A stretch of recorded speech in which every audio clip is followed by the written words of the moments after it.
masaya ako, pero alam mo, once na naging entrepreneur ka na, naging businessman ka na, hanap-hanapin mo. Pero Rod, it had been a nice journey up until this point, no?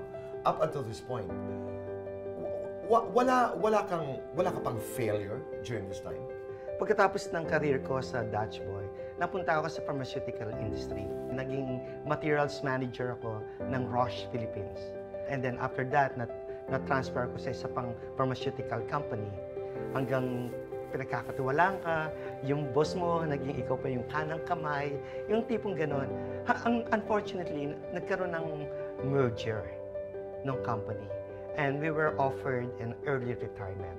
So ginawa ko, inavail ko yung early retirement at ginamit ko yung pera sa pagnenegosyo. Nung una, I was very successful. Pero may isang nangyaring, dumating yung panahon na makikita mo yung mga gamit mo sa bahay, yung mga paintings ko na kinolekta. Unti-unti na lumalabas. Binibenta ko or sinasangla ko. Si Benedict, yung anak ko, sabi ni Benedict, bata pa siya noon eh, Dad, ano bang breakfast natin ngayon? Sabi ko, wala. Umabot kami sa gano'n.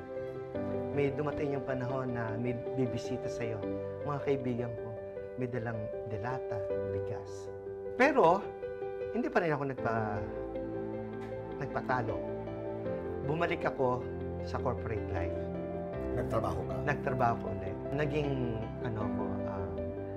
advisor ako ng chairman of the board ng Hexagon Group of Companies, isang Chinese conglomerate. No? Nag-handle ako ng 7 companies noon na ako yung nagbibigay ng advice sa mga general managers at the same time, parang consultant ng chairman of the board. Masaya ako, pero alam mo, once na naging entrepreneur ka na, naging businessman ka na, hanap-hanapin mo. Hanggang umabot na hindi na ako masaya sa ginagawa ko at gusto ko ng magbagong environment.